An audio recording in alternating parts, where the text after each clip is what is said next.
In this quick start guide, we'll run through the basic overview of Animation Composer in Premiere Pro. To launch Animation Composer, go to Window, then Extensions, and click Animation Composer. In here, you'll find categories such as Titles and Typography, Transitions, Graphic Components, and Sounds. That said, I currently don't see everything that's available in Animation Composer, and that's because all of the assets I see here are part of a starter pack that's downloaded alongside Animation Composer for free. There's a lot more stuff that's available in Animation Composer, like more transitions, bunch of different titles and callouts, a sound library, animated fonts, and much more. For this tutorial, we'll stick to just the starter pack, which is completely free and comes included with Animation Composer, so you don't need a paid subscription to follow along. On to the most useful thing in the starter pack, transitions. There is a lot you can do with these, so to save time, I'll just be remaking this last example. Alright, before adding a transition, let's preview our shots here. What I'll do first is move my playhead to a point where I want the transition to be in. I'll then go to Transitions and Camera. If I wanted to add this panning transition, but didn't like the direction it was going, I could click the drop-down menu here and select a different one. That said, I won't be adding a pan transition, but a zoom-out one. Down here, I can disable or enable the sound. Finally, I'll add it and preview it. What I want to do now is extend the start of this transition, but due to the sound clip, I'm unable to move it. So what I'll do is click this link selection button, select the start of the transition again, and tweak it slightly. And let's preview. Now onto text presets. Once again, I'll be recreating the last example, so let's get to it. I have my clip already here, so I'll just be adding the text preset. I'll go to text presets first.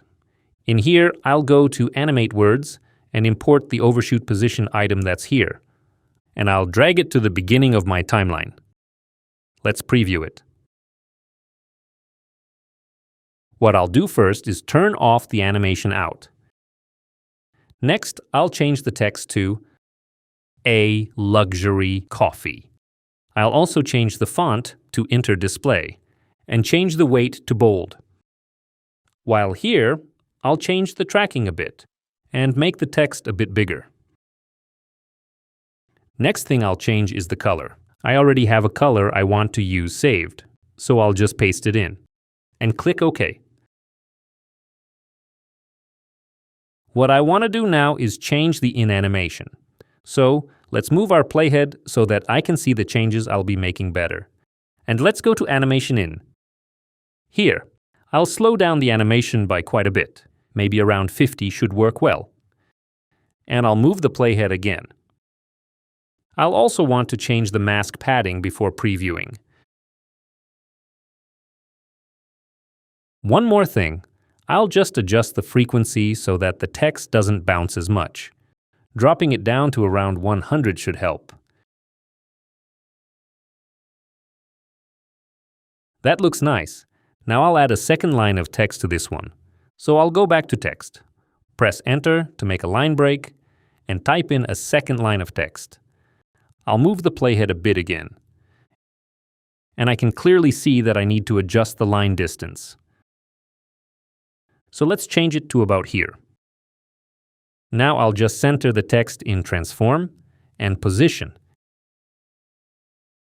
And I'll preview it once again. That looks nice. But what I would want is to have two different texts that don't come from the same mask. So I'll remove this second text and just keep the luxury coffee one. I'll duplicate the layer and move the duplicated text to be right under the first text. I'll just change this new text back to the original one. In the timeline, I'll move this duplicated one a few frames to the front and trim it. Now when I preview it, I can see that both texts come from different masks. There's a lot more stuff that you can do with text presets. For example, over here I'm using 2 text presets and 1 asset from the hand-drawn stuff pack. The big awesome text is a text preset that, on its own, looks like this. Another preset that's underneath it that looks like this. And I also have a graphic component from the hand-drawn stuff pack right behind this second text preset to add that extra detail to the whole thing. Now onto titles. From movie titles to lower thirds, this category can be used for anything. I'll be recreating the Santa Monica example here. So let's jump into it. I'll go to Titles and Typography and the Essential Typography folder.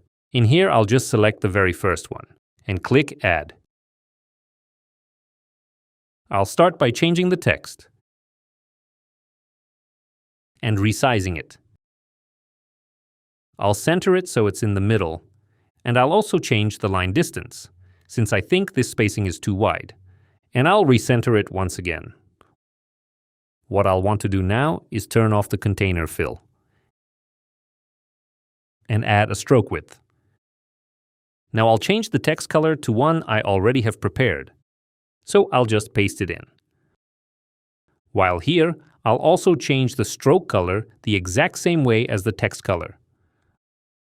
I'll now go to change the font to Owner's Wide. And I'll also change the weight to black. I'll quickly go to the Effects tab and look for a drop shadow. Add it in, and go to the Effects controls. Here, I'll change the shadow color. Now for some final touches. Let's go to the Browse tab, and then to Graphic Components, Overlays, and import the first film burn.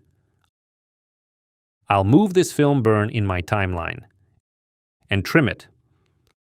Lastly, I'll also move my title just a bit to the right and preview. Now onto sounds. You can preview sounds by selecting them. Let's look for a sound to play around with the available controls. This one seems nice. So, with the controls over here, I can easily change the pitch of a sound. Reverse the sound with one click. Or reset the changes. Now, let's add sound to my footage over here. Firstly, I'll move the playhead to the start. I'll go back to the top of the Sounds folder and look for a sound that might work.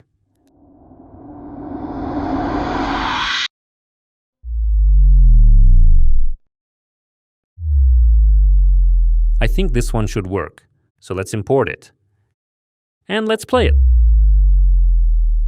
That works. Now I need to add the second sound. I'll place my playhead roughly where I would want the sound to be added. Let's go to the Boom folder. I'll choose this one and add it. Let's see how it sounds. Great, that works. I'll just trim this audio clip to match my footage. And I'll preview it all together. And now, the user library.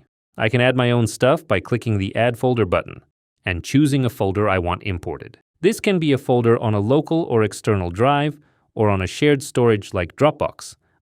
I'll be adding a folder from our Dropbox. And click OK. After the previews are done rendering, I can use the folder in the User Library category.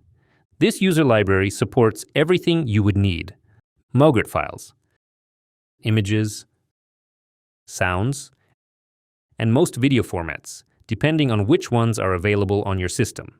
I can also hover scrub the footages to quickly preview them, drag them to the timeline, or I can even open up the footage in Source Monitor and look through the footage here.